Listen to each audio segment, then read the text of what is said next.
keempat ingin menjelaskan teori-teori masuknya Islam ke Indonesia.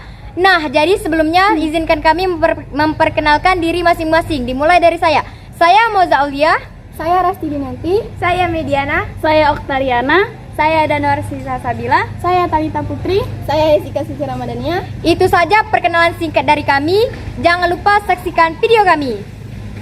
Bye-bye. Sebelum menjadi agama yang paling banyak dianut oleh masyarakat Indonesia, Islam adalah salah satu agama yang dipikirkan datang karena adanya yang singgah di Nusantara Islamisasi.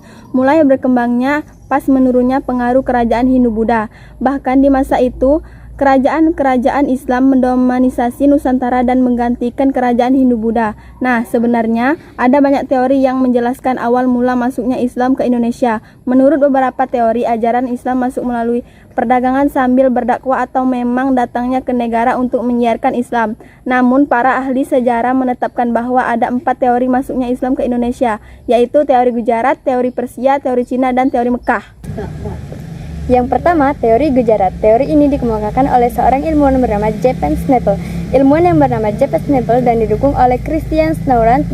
Teori Gujarat beranggapan bahwa agama Islam dan kebudayaannya dibawa oleh para pedagang dari daerah Gujarat, India yang berlayar melewati Selat Malaka. Teori ini juga menjelaskan bahwa Islam secara masif berkembang di Indonesia sekitar abad ke-13 Masehi melalui kontak para pedagang dan kerajaan Samudra Pasai yang menguasai Selat Malaka pada saat itu.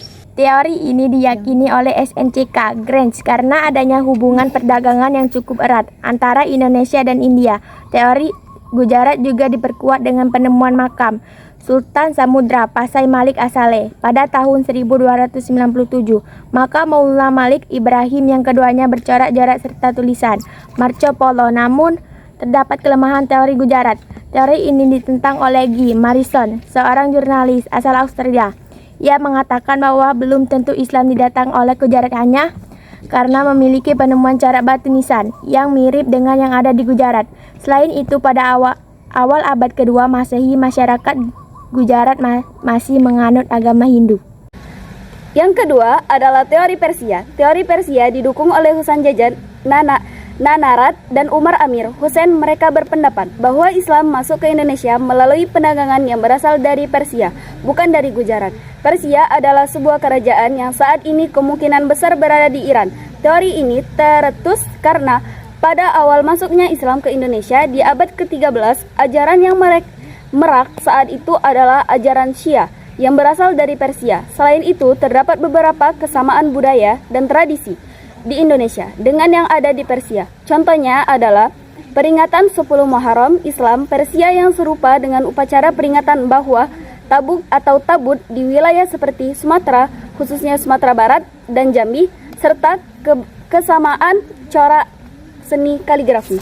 Nah, yang ketiga ada teori Cina. Menurut teori Cina, Islam berkembang di Indonesia berdasarkan irada Pakau.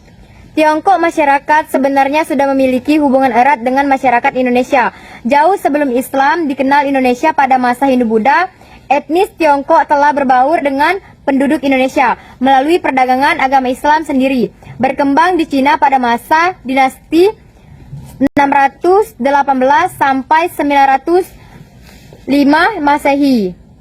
Menurut Sumanto Al-Qurtubi, pada masa dinasti Tang di daerah di Kurton, Anjau, Kunanjau, dan pesisir Cina bagian selatan telah terdapat sejumlah permukaan musim.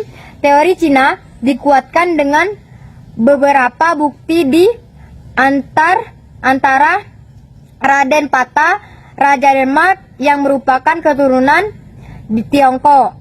Penulisan gelar raja-raja Denmark yang istilahnya masjid-masjid yang memiliki prastruktur Tiongkok dan antara lain Sebutkan bahwa pedagang Tiongkoklah yang pertama menduduki pelabuhan-pelabuhan di Indonesia. Akan tetapi, kelemahan teori Cina adalah teori ini tidak menjelaskan awal masuknya agama Islam di Indonesia. Teori ini menjelaskan mengenai peranaan dalam kedatangan Islam ke Indonesia.